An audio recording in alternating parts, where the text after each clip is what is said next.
Hello all, welcome to toppers world. ഇന്ന് നമ്മൾ നോക്കാൻ പോകുന്നത് 8ാം ക്ലാസ്സിൻ്റെ മലയാളമാണ്. കേരള പാഠാവലി 2025 മാറിയ പുതിയ പാഠപുസ്തകം അടിസ്ഥാനമാക്കിയുള്ള ക്ലാസ്സുകളാണ്. മലയാളം കേരള പാഠാവലി മാത്രമല്ല, എല്ലാ സബ്ജക്ട്സിൻ്റെയും നിങ്ങൾക്ക് ഉപകാരപ്പെടുന്ന വീഡിയോസ് നമ്മുടെ ചാനലിൽ അവൈലബിൾ ആയിരിക്കും. എല്ലാവരും സബ്സ്ക്രൈബ് ചെയ്തൊന്ന് സപ്പോർട്ട് ചെയ്ത് കാണാൻ വേണ്ടി ശ്രമിക്കുക. അപ്പോൾ നമുക്ക് നോക്കാം. മലയാളം കേരള പാഠാവലി 8ാം ക്ലാസ്സിൻ്റെ നമ്മൾ ഇന്ന് നോക്കുന്നത് യൂണിറ്റ് 1 മനസ്സ് നന്നാവട്ടെ എന്ന യൂണിറ്റിലെ 2ാമത്തെ ചാപ്റ്റർ താളുകൾക്കിടയിൽ ഒരു മയിൽപ്പീലി. ആദ്യത്തെ ചാപ്റ്ററായ പനിനീർപ്പൂവിൻ്റെ ക്ലാസ്സിൻ്റെ ലിങ്ക് നമ്മൾ ഡിസ്ക്രിപ്ഷനിലും അതുപോലെ തന്നെ കമൻറ്റ് ബോക്സിലും പിൻ ചെയ്യാം. നിങ്ങൾക്ക് ആവശ്യമുണ്ടെങ്കിൽ അത് കാണാവുന്നതാണ്. ഇന്ന് നമ്മൾ നോക്കുന്നത് 2ാമത്തെ ചാപ്റ്ററായ താളുകൾക്കിടയിൽ ഒരു മയിൽപ്പീലി എന്ന പാഠം മുഴുവനായിട്ട് നമ്മൾ എക്സ്പ്ലെയിൻ ചെയ്യുന്നുണ്ട്. വായന, അതിൻ്റെ എക്സ്പ്ലനേഷൻ, ചോദ്യോത്തരങ്ങൾ, പ്രവർത്തനങ്ങൾ എല്ലാം ഉൾപ്പെടുന്ന ക്ലാസ്സാണ്. ആരും മിസ്സാക്കാതെ കാണാൻ വേണ്ടി ശ്രമിക്കുക. അപ്പം നമുക്ക് നോക്കാം. താളുകൾക്കിടയിൽ ഒരു മയിൽപ്പീലി. വാടാതെ നിത്യവും ജീവിതവാടിയിൽ പൂവിടാറുള്ളതീ സ്നേഹം എന്ന് തുടങ്ങുന്നു ആ വരികൾ. നമുക്ക് നോക്കാം. എത്ര ചികിത്സിച്ചാലും എന്നെ വിട്ടുപിരിയാൻ കൂട്ടാക്കാത്ത എൻ്റെ അസുഖം തരുന്ന നോവുകൾ പേറി കിതച്ചും തളർന്നും പാഠപുസ്തകങ്ങളുടെ താളുകളിൽ ഞാൻ അറിയാതെ വീഴുന്ന കണ്ണുനീർ തുള്ളികൾ തുടച്ചും എത്രയോ നാളുകളായി ഞാനിങ്ങനെ. അപ്പോൾ എന്തോ വിട്ടുമാറാത്ത ഒരു അസുഖമുള്ള ഒരു കുട്ടി ഇതിൽ കഥാപാത്രമായിട്ടുണ്ട്. ആ കുട്ടി പറയുന്നതാണിങ്ങനെ: വേദനകളുടെ ലോകത്തു നിന്ന് എനിക്കൊരു ചെറിയ ഒഴിവുകാലം വെച്ചു നീട്ടാൻ മാത്രം ദയ വല്ലപ്പോഴുമേ എൻ്റെ അസുഖത്തിനു തോന്നാറുള്ളൂ. എന്താ പറയുന്നത്? എപ്പോഴും അസുഖമാണ്. എന്തെങ്കിലും ഒരു ചെറിയ ഒരു സമയത്തേക്ക് മാത്രമേ അസുഖമില്ലാതെ ആ കുട്ടി റിലാക്സ് ആയിട്ട് ഇരിക്കാറുള്ളൂ. അസുഖം മാറി ക്ലാസ്സിൽ തിരിച്ചെത്തുമ്പോൾ പൊരുത്തപ്പെടാനാവാത്ത അകലത്തിലാണ് സർവ്വതം എന്ന് തോന്നും. അപ്പം അത്രയും ഗ്യാപ്പ് ഉണ്ടാവും അല്ലേ? ആ കുട്ടിക്ക് റെഗുലറായിട്ട് സ്കൂളിലൊന്നും പോകാൻ കഴിയുന്നില്ല. വളരെ മുമ്പേ കുതിച്ചു പായുന്ന അറിവുകൾക്കൊപ്പം പണിപ്പെട്ട് ഓടിയെത്തിയും കൂട്ടുകാരുടെ തമാശകൾ നുണഞ്ഞും ഞാൻ വീണ്ടും ഒന്ന് ചിരിക്കാൻ തുടങ്ങുമ്പോഴേക്ക് വേദനകളിലേക്ക് എന്നെ പിടിച്ചു വലിച്ചു കൊണ്ടുപോകാനായി എൻ്റെ അസുഖം തിരക്കിട്ടെത്തുകയായി. അപ്പോൾ അസുഖം മാറി ഒരിക്കൽ സ്കൂളിൽ പോയി എല്ലാവരുമായി സെറ്റായി സന്തോഷിച്ച് വരുമ്പോഴത്തേക്കും വീണ്ടും ആ കുട്ടിയെ ബുദ്ധിമുട്ടിപ്പിക്കാൻ വേണ്ടി അസുഖം വരും. ഏറ്റവും മനോഹരമാകേണ്ടിയിരുന്ന കുട്ടിക്കാലം വിടരാതെ കരിഞ്ഞുപോയ ഒരിതൾ പോലെ, നുണയാൻ മധുരമില്ലാതെ കൂട്ടിന് കളിമേളങ്ങളില്ലാതെ കടന്നുപോയ ബാല്യത്തിന് നഷ്ടബോധങ്ങളുടെ നിരയിൽ എന്നും 1ാം സ്ഥാനമാണ്. അപ്പോൾ ആ കുട്ടി ഭയങ്കര സങ്കടമാണ് പറയുന്നത് അല്ലേ? എല്ലാവരെയും പോലെ ആ കുട്ടിക്കും കളിക്കണം, സ്കൂളിൽ പോകണം എന്നെല്ലാം ഉണ്ട്, പക്ഷേ പറ്റുന്നില്ല. ആ ബാല്യം ആ കുട്ടിക്ക് നഷ്ടപ്പെടുകയാണ്. പ്രൈമറി ക്ലാസ്സുകളുടെ താളുകൾക്കിടയിൽ സൂക്ഷിക്കാൻ എനിക്ക് ഓർമ്മകളുടെ ഒരു മയിൽപ്പീലി ശേഖരം ഉണ്ടാവാതെ പോയത് ഈ അസുഖം കാരണമാണ്. അപ്പം എന്താ ഇതിനർത്ഥം? ആ കുട്ടിക്ക് പ്രൈമറി സ്കൂളിൽ പോലും പോകാൻ സാധിച്ചിട്ടില്ല. എൻ്റെ മറ്റു ചില കുട്ടികളുടെയും ചില ഉടുപ്പുകൾ, 2ഓ 3ഓ പിണക്കങ്ങൾ, പിന്നെ നീലകണ്ഠൻ, ഇത്രയൊക്കെ എൻ്റെ ഓർമ്മയിലുള്ളൂ. അപ്പോൾ ആ കുട്ടിയുടെ ഓർമ്മയിലുള്ളത് എന്താണ്? ചില കുട്ടികൾ, ആ സമയത്തെ ചില ഉടുപ്പുകൾ, പിന്നെ നീലകണ്ഠൻ എന്ന ഒരു കുട്ടിയെ മാത്രമേ ഓർമ്മയിലുള്ളൂ. അതാണ് ആ കുട്ടിയുടെ ബാല്യം. ബാല്യം എന്ന് പറഞ്ഞാൽ ഇപ്പോഴും കുട്ടിയാണ്, എങ്കിലും പ്രൈമറി ക്ലാസ്സിലത്തെ ഓർമ്മകളാണ്. ഇവയിൽ ഏറ്റവും വ്യക്തവും പ്രകാശമാനവുമായത് നീലകണ്ഠനെ കുറിച്ചുള്ള ഓർമ്മകളാണ്. അതിൽ ഏറ്റവും തെളിഞ്ഞു നിൽക്കുന്ന ഓർമ്മകൾ നീലകണ്ഠനെ കുറിച്ചിട്ടാണ്. അപ്പോൾ അടുത്തൊരു നീലകണ്ഠനാണ് കേട്ടോ. അസുഖം കൊണ്ട് ചുരുങ്ങിയ ദേഹവും ക്ഷീണം കൂടുവച്ച വലിയ കണ്ണുകളും മുഖത്തൊതുങ്ങാത്ത സന്തോഷച്ചിരിയുമായി വീണ്ടും ക്ലാസ്സിലെത്തുമ്പോൾ ഓർമ്മയുടെ താളുകളിൽ നിന്ന് കൂട്ടുകാരിൽ പലരും എൻ്റെ പേര് വെട്ടിയിട്ടുണ്ടാവും. അപ്പോൾ ആ കുട്ടി എപ്പോഴെങ്കിലും ആണ് സ്കൂളിൽ പോകുള്ളൂ അസുഖമില്ലാത്ത സമയത്ത്. അപ്പോഴത്തേക്കും കൂട്ടുകാർക്കൊക്കെ ആ കുട്ടിയെ മറന്നിട്ടുണ്ടാവും.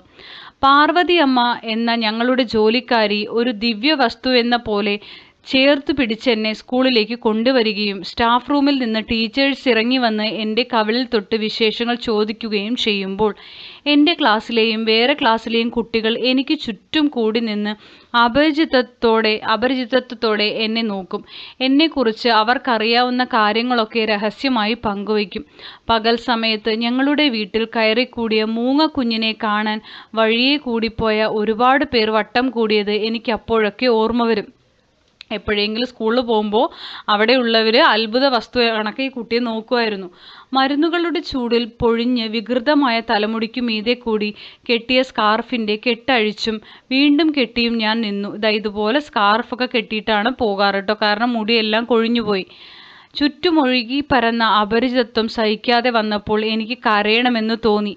മുറ്റത്തെവിടെയോ തകർത്തു നടക്കുന്ന കളികളിൽ നിന്ന് തലയൂരി ഓടിക്കിതച്ച് ആൾക്കൂട്ടത്തിനിടയിലൂടെ നുഴഞ്ഞുകയറി നീലകണ്ഠൻ എന്നെ തേടി വരുമെന്നോർമ്മിച്ചതും എൻ്റെ കണ്ണുനീർ ഉണങ്ങിത്തീർന്നു. ആ സമയത്ത് പെട്ടെന്ന് ഈ കുട്ടി നീലകണ്ഠൻ വരുമല്ലോ എന്ന് ആലോചിക്കുമ്പോൾ ആ കുട്ടിക്ക് സന്തോഷം വരും. അത്ഭുതവും ആഹ്ലാദവും നിറഞ്ഞു കവിയുന്ന മട്ടിൽ എൻ്റെ അടുത്ത് വന്നു നിന്ന് നീലകണ്ഠൻ പറയും, അനുതാര ഇന്നും വരുന്ന് എനിക്കറിയായിരുന്നോലോ. ഇന്ന് വരുന്ന് അനുതാര ഇന്ന് വരുന്ന എനിക്കറിയാലോ. അപ്പോൾ അനുതാര ആണ് നമ്മുടെ ഈ പെൺകുട്ടി കേട്ടോ. ഈ കുട്ടിക്കാണ് അസുഖം. ഈ കുട്ടിയാണ് കഥ പറയുന്നത്. ക്ലാസ്സിലേക്കുള്ള വഴി മുതൽ അനുതാര അനുതാര അനുതാര യെസ് മേനോൻ എന്നൊക്കെ മാറി മാറി വിളിച്ച് നീലകണ്ഠൻ വിശേഷങ്ങളുടെ കെട്ടഴിക്കും. എടുത്തു കഴിഞ്ഞ പാഠങ്ങളൊക്കെ വലിയ എളുപ്പമാണ് എന്ന് സാന്ത്വനം പോലെ പറയും. എൻ്റെ നോട്ട് ബുക്ക് വാങ്ങിക്കൊണ്ടുപോയി ബക്രാൻ അങ്കിളിനെ കുറിച്ചുള്ള ചോദ്യോത്തരങ്ങളും വഴിക്കണക്കുകളും ശിപ്പായി ലഹളയും സൗരയൂഥത്തിലെ അന്തേവാസികളുടെ പേര് വിവരങ്ങളും നിറച്ച് എനിക്ക് തിരികെ തരും. ഹോംവർക്കൊക്കെ ഈ കുട്ടിക്ക് കംപ്ലീറ്റ് ചെയ്ത് കൊടുക്കും. എല്ലാ നോട്ട്ബുക്കും എഴുതി കൊടുക്കും. ഉപകഥകൾ പോലെ എൻ്റെ ഉള്ളിൽ അസുഖത്തിൻ്റെ അവശിഷ്ടങ്ങൾ ചുറ്റിത്തിരിയുന്നത് കൊണ്ടാവാം എനിക്ക് നീലകണ്ഠൻ പകർത്തിത്തന്ന അറിവുകൾ മുഴുവൻ ഉൾക്കൊള്ളാനായില്ല.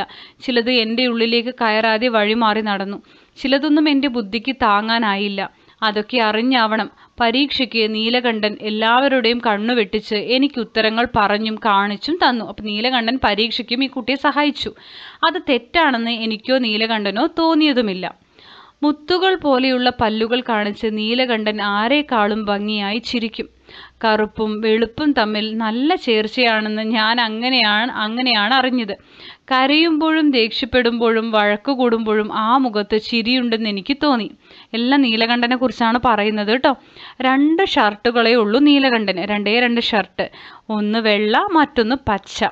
നെറ്റിയിൽ നീട്ടി വലിച്ച് ഒരു ചന്ദനക്കുറി ഉണ്ടാവും.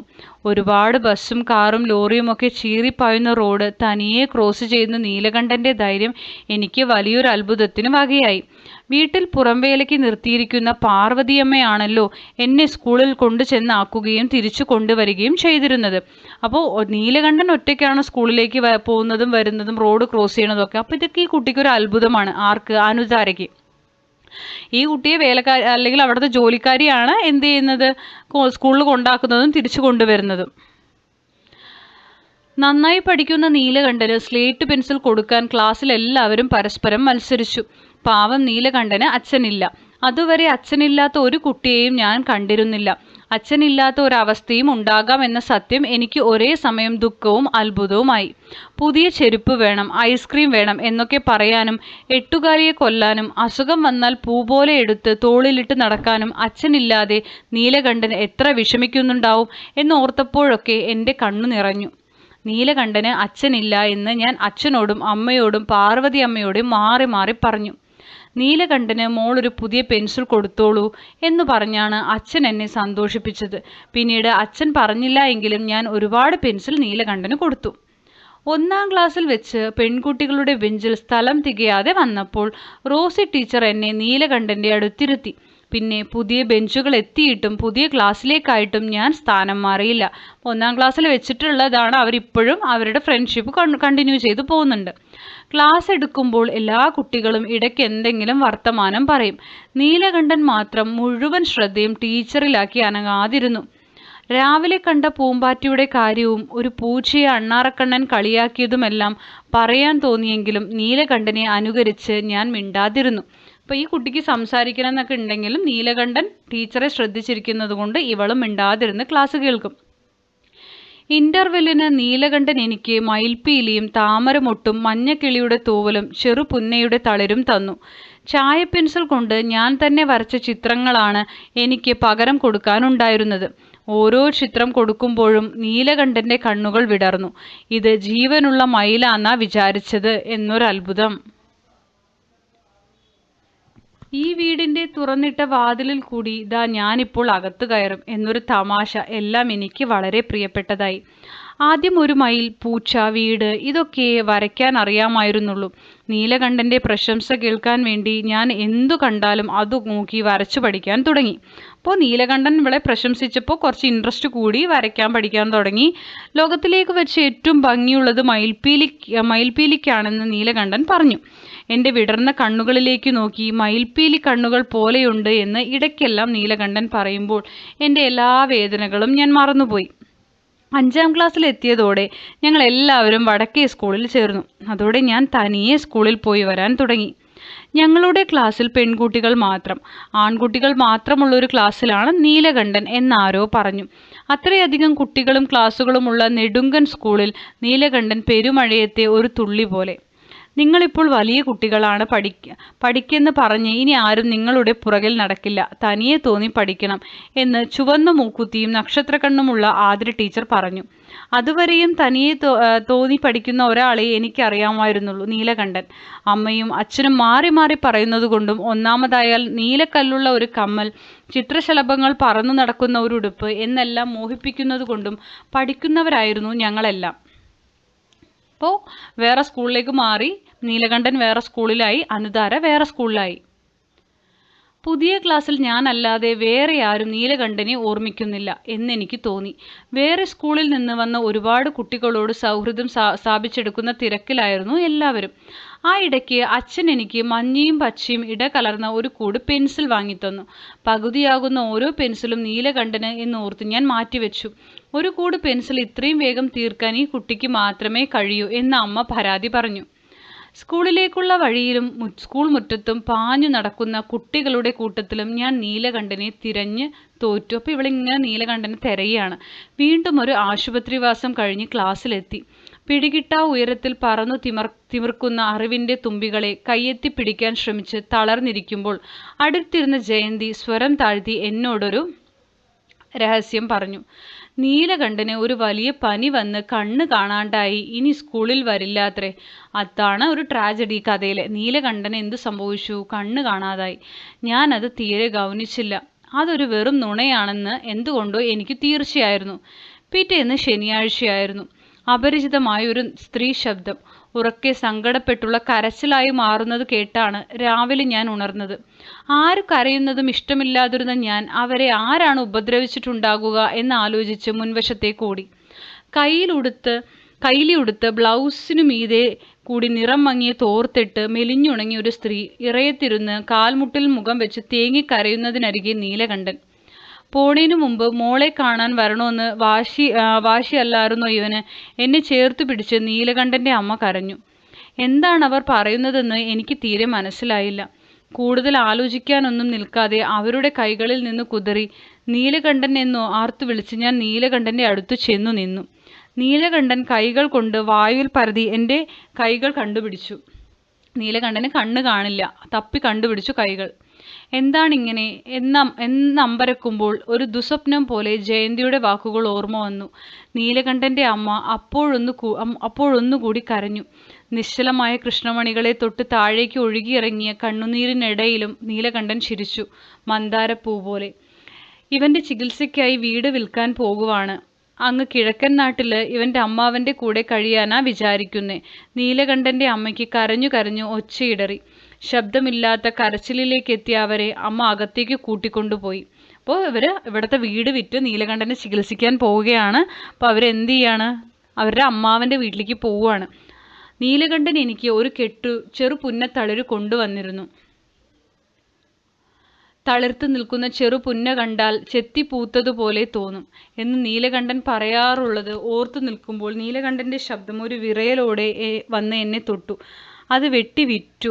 തീർത്താലും തീരാണ്ടല്ലേ കടം. അതോടെ എൻ്റെ കരച്ചിലിൻ്റെ ശക്തി കൂടി. അയ്യയ്യോ, എന്തിനാ ഇങ്ങനെ കരയണത്? നോക്ക്, ഞാൻ കരയണില്ലല്ലോ. നീലകണ്ഠൻ എന്നെ സമാധാനിപ്പിച്ചു. പിന്നെ ഞങ്ങൾ കൈകോർത്ത് പിടിച്ചുകൊണ്ട് ചവിട്ടുപടിയിലിരുന്നു. കുഞ്ഞമ്മ വാങ്ങിത്തന്ന പാദസരം തൊട്ടു നോക്കി. ഹായ്, നല്ല ഭംഗിയുണ്ട് എന്ന് നീലകണ്ഠൻ പറഞ്ഞു. കണ്ണ് കാണില്ല, തൊട്ടു നോക്കിയിട്ട് പറയാണ് കേട്ടോ. ഓരോ മുറിയിലും കൂടി കയറി ഇറങ്ങുമ്പോൾ എത്ര വലിയ വീടാ എന്ന് നീലകണ്ഠൻ അത്ഭുതപ്പെട്ടു. എൻ്റെ മുറിയിലെത്തിയപ്പോൾ പുസ്തകത്താളുകൾ മറിച്ചു നോക്കി. ഇപ്പോൾ ഏത് പാഠമാണ് എടുക്കുന്നത്? അതൊന്ന് വായിച്ചേ, കേൾക്കട്ടെ എന്ന് സ്വപ്നത്തിൽ എന്ന പോലെ പറഞ്ഞു. അമ്മ കൊടുത്ത പഴയ സാരികളും കുറച്ച് രൂപയുമായി നിന്ന നീലകണ്ഠന്റെ അമ്മ പോകാൻ നേരം വീണ്ടും കരഞ്ഞു. ശേഖരിച്ചു വെച്ച പെൻസിലെല്ലാം കയ്യിൽ വെച്ചു കൊടുക്കുമ്പോൾ നീലകണ്ഠന്റെ ചിരി മങ്ങി. ഇനി എനിക്കെന്തിനാ പെൻസില്? എന്നിട്ട് ഇത്തിരി നേരം കഴിഞ്ഞു ചോദിച്ചു, ഇതിനെന്താ നിറം? ഇതിനോ? ആ പെൻസിലിന്റെ കളർ എന്താ ചോദിക്കണം കുട്ടിട്ടോ. കൈ കോർത്ത് പിടിച്ചുകൊണ്ട് ഞങ്ങൾ റോഡ് വരെ നടന്നു. ഇനി എൻ്റെ പങ്കും കൂടി അനുതാര പഠിച്ചോളൂ എന്ന് ഒരു വലിയ തമാശ പോലെ പറഞ്ഞ് ഈറനായ ഒരു പൊട്ടിച്ചിരിയുതിർത്ത് നീലകണ്ഠൻ നടന്നു നീങ്ങി. ഇനി എനിക്ക് പഠിക്കാൻ പറ്റില്ല, കണ്ണില്ല എന്ന് പറഞ്ഞിട്ട് ആ കുട്ടി പറയുകയാണ്. ഇനി എൻ്റെ പങ്ക് കൂടെ അനുതാര പഠിച്ചോളൂ എന്ന് പറഞ്ഞ് ചിരിച്ചുകൊണ്ട് അവൻ നടന്നു നീങ്ങി. പ്രിയ ASന്റെ കഥകളാണ്. പ്രിയ AS ആണ് ഇതിൻ്റെ ഓതർ കേട്ടോ. അപ്പോൾ എന്താല്ലേ കഥ? ഭയങ്കര നമുക്ക് ഹൃദയസ്പർശിയായിട്ടുള്ളൊരു കഥയാണ്. ഞാനിത് വായിച്ചതേ ഉള്ളൂ. വായിച്ചാൽ നിങ്ങൾക്ക് മനസ്സിലാവും, മലയാളം ആയതുകൊണ്ട്. നമുക്കിതിലെ പ്രവർത്തനങ്ങൾ നോക്കാം. വിശകലനക്കുറിപ്പാണ് ആദ്യം. എൻ്റെ വിടർന്ന കണ്ണുകളിലേക്ക് നോക്കി മയിൽപ്പീലി കണ്ണുകൾ പോലെയുണ്ട് എന്ന് ഇടയ്ക്കെല്ലാം നീലകണ്ഠൻ പറയുമ്പോൾ എൻ്റെ എല്ലാ വേദനകളും ഞാൻ മറന്നുപോയി. ഈ വാക്യം വിശകലനം ചെയ്ത് കുറിപ്പ് തയ്യാറാക്കുക. അപ്പോൾ ഇവിടെ പ്രിയ AS ആണ്. ഇവിടെ ഒരു എയും കൂടെ ചേർത്തുക. പ്രിയ AS എഴുതിയ ഹൃദയസ്പർശി ഒരു കഥയാണ് താളുകൾക്കിടയിൽ ഒരു മയിൽപ്പീലി എന്ന ഈ പാഠഭാഗം. ഇതിലെ പ്രധാന കഥാപാത്രങ്ങൾ നീലകണ്ഠനും അനുതാരയുമാണ്. ഇവർ തമ്മിലുള്ള നിഷ്കളങ്കവും ആഴവുമേറിയ സൗഹൃദത്തെയാണ് ഈ കഥ വരച്ചിടുന്നത്. ബാല്യകാലത്തിൻ്റെ ഭൂരിഭാഗ ദിനങ്ങളിലും വിട്ടുമാറാത്ത അസുഖം കാരണം ആശുപത്രിവാസം ചെയ്യേണ്ടി വരുന്ന അനുതാരയുടെ കൂട്ട് നീലകണ്ഠനായിരുന്നു. വല്ലപ്പോഴും സ്കൂളിൽ വരുന്ന അവളെ സഹായിക്കുവാൻ നീലകണ്ഠൻ പ്രത്യേകം ശ്രദ്ധിച്ചിരുന്നു. അവൻ അവൾക്ക് മയിൽപ്പീലികളും തൂവലുകളും മറ്റും നൽകുമായിരുന്നു. അവൾ സ്വയം വരച്ച ചിത്രങ്ങൾ അതിന് പകരമായി നൽകും. നീലകണ്ഠൻ്റെ അകമഴിഞ്ഞ പ്രോത്സാഹനം അവൾക്ക് വീണ്ടും ചിത്രങ്ങൾ വരയ്ക്കാനുള്ള പ്രചോദനമായി തീർന്നു.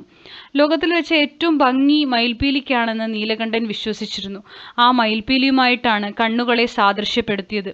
വേദനയെല്ലാം മറന്ന് അനുതാരയിൽ നവോന്മേഷം വരുത്തിയതും ഈ വാക്കുകളാണ്. ഇനി പ്രയോഗഭംഗിയാണ്. മന്ദാരപ്പൂ പോലെ, പെരുമഴയത്തെ ഒരു തുള്ളി പോലെ. ഇത് രണ്ടും നമ്മൾ പ്രയോഗഭംഗി എഴുതണം. മന്ദാരപ്പൂവിൻ്റെ സവിശേഷതകളായ വെണ്മ, നൈർമല്യം, ഹൃദയദ്രവീകരണ ശക്തി തുടങ്ങിയവ നീലകണ്ഠൻ്റെ ചിരിയിൽ കാണുന്നു.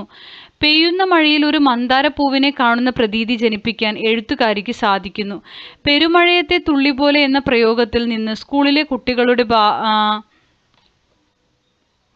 ബാഹുല്യം വ്യക്തമാകും. പെരുമഴയത്തെ ഒരു മഴത്തുള്ളിക്ക് പ്രത്യേക സ്ഥാനമില്ലാത്തതുപോലെ മറ്റുള്ളവരുടെ കണ്ണിൽ പ്രത്യേകമായ ആകർഷകത്വം അവനില്ലെങ്കിലും നീലകണ്ഠൻ്റെ അസാന്നിധ്യം പെൺകുട്ടി തിരിച്ചറിയുന്നു. അവർ തമ്മിലുള്ള ഹൃദയബന്ധം വ്യക്തമാക്കാൻ ഈ പ്രയോഗത്തിന് കഴിയുന്നുണ്ട്.